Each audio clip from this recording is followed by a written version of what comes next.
Best varicose veins చికిత్సనే పొందండి. నొప్పి లేని చికిత్స కోసం సంప్రదించండి ఎబీస్ హాస్పిటల్. నమస్తే రమగారు. నమస్తే జయ. రమగారు, కార్తీకమైన వెంటనే మార్గశిరం మొదలు. మనకి ఏ మాసానికి ఆ మాసం ప్రత్యేకత కదండి. ఏ నెలలో చేయాల్సిన విధి విధానాలు ఆ నెలలో, ఏ నెలలో పాటించాల్సిన పూజా విధానం ఆ నెలలో చెప్పటం కూడా ఏ మాసానికి ఆ మాసం ప్రత్యేకమనే చెప్పుకుంటూ ఉంటాం. మరి ఈ మాసం యొక్క విశిష్టత? మాసాన మార్గశీర్షోహం అన్నాడు భగవానుడు విష్ణుమూర్తి. అని కృష్ణుడే చెప్పాడు స్వయంగా, మాసాలలో నేను మార్గశీర్షాన్ని అని. మార్గశీర్షం అంత ప్రత్యేకమైంది. మన ముందు నెలలో కార్తీకంలో కార్తీక దామోదర ప్రీత్యర్థం శివారాధనం చేశాం. అవును, ఇక్కడ విష్ణు ఆరాధనే చేయబడుతుంది. విష్ణువే కాకుండా లక్ష్మీ ఆరాధన చేయబడుతుంది. మార్గశిరాన్ని ఆనుకుని వచ్చేటువంటి పుష్యమాసం, మార్గశిరం కొంత పుష్యం కొంత కలిపి ధనుర్మాసంగా చెప్పుకుంటాం మనం. ఈసారి మార్గశీర్షం చాలా చివరికి వచ్చేదాకా ఇది రాదు, ధనుర్మాసం రాదు. ఎక్కువ రోజులు మార్గశీర్షంలోనే గడిపేస్తాం.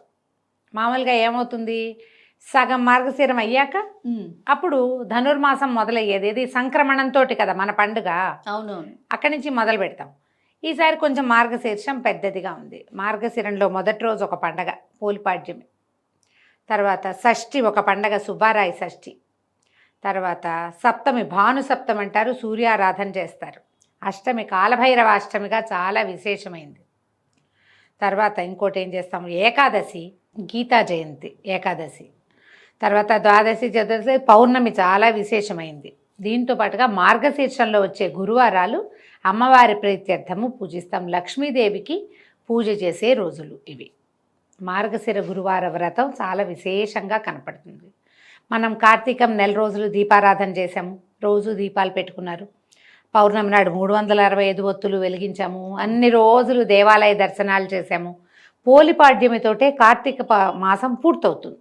అవును, ఆ రోజున ఏం చేస్తాను, దీపాలని నీటిలో ప్రవాహంతో వదిలిపెట్టడంతో పూర్తవుతుంది. పోలిపాడ్యమి విశేషంగానే కనిపిస్తుంది. అయితే ఇన్ని రోజుల మార్గశీర్షంలో ముఖ్యంగా చేయవలసినవి కొన్ని పనులు ఉన్నాయి. ఇప్పుడు దీని ముందున్న ఋతువు ఏమిటి, శరదృతువు. మనకి ఆశ్వేజ కార్తీక మాసాలు శరదృతువు. కార్తీకం సగబడి పడేసరికి బాగా చలి మొదలైపోతుంది. ఇక మార్గశీర్షం హేమంతం వచ్చిందంటే చలే చలి. ప్రకృతి పరమశోభాయమానంగా ఉంటుంది, కానీ చల్లగా ఉంటుంది. పగళ్ళు చిన్నవి, చిన్న పగలు, రాత్రిళ్ళు పెద్దవి. సాయంకాలం ఊరికే పొద్దు నిలవకుండా 5 అయ్యేసరికి చీకటి పడిపోతుంది. సూర్యుడు మందగమనంతో ఉంటాడు. ఈ సమయంలో వేడి చేసే వస్తువులు తినాలి, వేడిగా ఉండాలి. వేడిగా ఉండే వెచ్చగా ఉండే వస్తువుల్ని దానం చేయాలి. కార్తీకంలో నదీ స్నానం చేసాం, మార్గశిరంలో నదీ స్నానం చెప్పరు. ఇప్పటికి చలి పెరిగిపోతుంది, పైగా దట్టంగా మంచు మొదలవుతుంది. ఈ తెల్లవారుజామునే మనం వెళ్ళి నీటిలో మునగటం ఇంపాసిబుల్, కష్టం. అందుకని నదీ స్నానం లేదు, వేడి నీళ్ళ స్నానమే నియమంగా ఏం చెప్పరు. అదేనండి, ఇది చెయ్యాలి చెయ్యొద్దు అలా ఏమన్నారు, నీ వీలు వెంబడి చేసుకోవచ్చు. దుప్పట్లు ముసుగేసుకుని కూర్చుని ఉంటాం. కుంపట్లు ఎత్తుతారు కొన్ని చోట్ల. ఇందులో ఇంకొకటి ఉంది, మార్గశిర పౌర్ణమి కోరల పున్నమిగా చెప్తారు. అవును, కాలభైరవ ఆరాధన జరుగుతుంది. కుక్కలకి ఆహారం కోసం వెతుకుతారు. కుక్కలకి పెడితే కనుక, ఏదైనా ఒక కుక్కకి రొట్టెలు చేసి పెడితే మనని కుక్కలు కరవకుండా ఉంటాయని చెప్తారు. ఇది అవునా కదా అంటే అక్షరాల నిజం. కుక్క కరవదు. మనకి ఇప్పుడంతా భయమే కదా. కోరల పున్నమి నాడు శుభ్రంగా చపాతీలు చేసి రొట్టెలే చేసి పెడతారు. ఎక్కువగా అన్నం కూడా పెట్టచ్చేమో, మరి రొట్టెలు చేసి పెట్టడమే నాకు తెలుసు. రొట్టెలు కాల్చి ముక్కలు చేసి వీధిలో కుక్కల్ని వెతికి పెడతారు. అవును, ఈ వెతికి పెట్టడం వల్ల ఏమవుతుంది, కొన్ని కుక్కలకి ఆహారం ఇస్తే మన లోపల ఒక రకమైన ఎంజైమ్స్ రిలీజ్ అవుతాయట. ఆ కుక్కలు వేరే కుక్క మనకి తెలుసుకుంటుంది మనం డాగ్ ఫ్రెండ్లీ అని. మనం కుక్క పెట్టాలనుకో జయ, పెట్టాలంటే భయంగా పడేయము, దగ్గరికి వెళ్ళి పెడతాం కదా. దాని పట్ల మనకి భయం ఉండదు మన లోపల.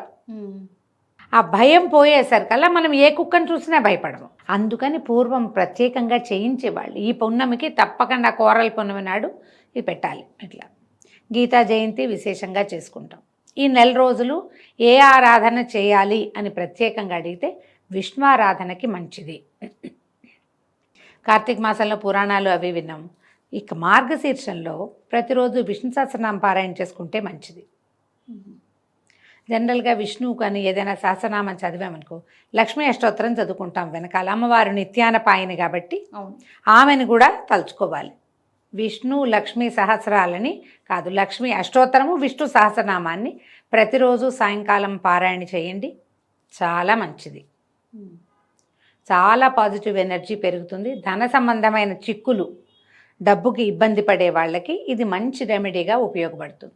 దీంతోపాటు గురువారాలు ఎలాగో ఉంటే లక్ష్మీ అమ్మవారికే పూజ చేసుకుంటాము.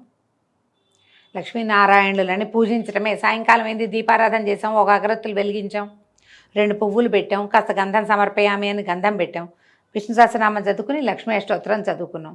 ఓ పండో ఫలము పాలో కాస్త పటిక బెల్లము ఏదో ఒకటి నివేదన చేస్తాం కదా, అయిపోయింది పూజ. మీరు పెద్ద ఎత్తునే అర్చన చేయాల్సిందే అని పొరపాటును కూడా అనుకోవద్దు. సింపుల్గా కూడా చేయొచ్చు. ఇలా చేసుకోండి, ప్రతిరోజు చేయొచ్చు. ఈ 30 రోజులు మంచివి. ఈ మార్గశిరం చివరిలోనే మనకి ధనుర్మాసం వచ్చేస్తుంది. పుష్యం రాకముందే కదా ధనుస్సు వచ్చేది. అప్పుడు ఏం చేస్తాం, ధనుస్సుకి మళ్ళీ గొబ్బిళ్ళు పెట్టటాలు వ్యవహారం ఎలాగో చివరిలో ఉంది, అది ఎలాగో జరుగుతుంది. గొబ్బి పెట్టడం అంతా కృష్ణ పూజే కదా, అది అంతా కదా. గోదాదేవిని గురించి తలుచుకుంటాం, కథలు చెప్పుకుంటాం, గోల్డెన్ తిరుప్పావై వింటాము. పొద్దున్నే విష్ణువాలయాలకు వెళ్ళి ప్రసాదం తెచ్చుకుంటాం, వేడి వేడి చక్కెర పొంగలి దద్దోజనాలు. ఈ నెలలో ఎవరికైనా వేడి భోజనం వడ్డించి భోజనం పెట్టిన వాళ్ళకి విష్ణువు కరుణిస్తాడు వాళ్ళని. ఎందుకంటే ఈ కాలము వెచ్చగా ఉంచవలసిన కాలం. ఏవైనా దుప్పట్లు, చలిబట్టలు ఏవైనా దానం చేయొచ్చు, పిల్లలకి దానం చేయొచ్చు. ఈ రోడ్ల మీద పడుకుని ఉంటారు, అందరికీ తలా ఒక దుప్పటి ఇవ్వచ్చు. మన పని వాళ్ళకి, మన ఇంట్లో పనిచేస్తారు, సహాయకులుగా ఉంటారు, హెల్పర్లు, వాళ్ళకు కూడా స్వెట్టర్లని, మంకీ క్యాప్ అని, చేతులకు వేసుకునే గ్లౌజ్ కానీ, తర్వాత పక్క దుప్పట్లు పడుకోవటానికి పక్కలు కానీ ఏవైనా ఇస్తే చాలా మంచిది. విశేషమైన దానాల్లో ఇప్పుడు చేసేటువంటి ఉన్ని వస్తువుల దానం, కంబళ్ళు అవి ఇస్తారు. ఇదివరకు కంబళ్ళు దొరికేవి, ఇప్పుడు కంబళ్ళు కనిపించటల్లా. కంబళ్ళు అంటే వీటితోటి నేస్తారు కదా, ఉన్నితోటి అల్లుతారు, ఇప్పుడు కనిపించట్ల. బాగా వెచ్చటివి గొంగళి తెలుసు కదా నీకు, కంబళ్ళి అంటే అదే గొంగళ్ళు. ఇప్పుడు గొంగళ్ళు ఎక్కడ దొరుకుతున్నాయి? మనం శాల్వాలు ఇవ్వచ్చు చక్కగా, స్వెటర్స్ వచ్చినాయి, ఈజీ షాల్స్ వచ్చినాయి, అలాంటివి ఏవైనా ఇవ్వచ్చు. మీ అవకాశాన్ని బట్టి ఈ చక్కటి మార్గశిర మాసాన్ని అన్ని రకాలుగాను ఉపయోగించుకోండి. విష్ణు సహస్రనామం అద్భుతమైన పారాయణ. మధ్యలో గీతా జయంతి ఎలాగూ వస్తుంది, ఆ రోజున ఎలాగూ చేసుకుంటాం. మన అవకాశాన్ని బట్టి ఈ నెలని సుసంపన్నం చేసుకోవచ్చు. అలానే రమ్మ గారు, నమస్తే. నమస్తే.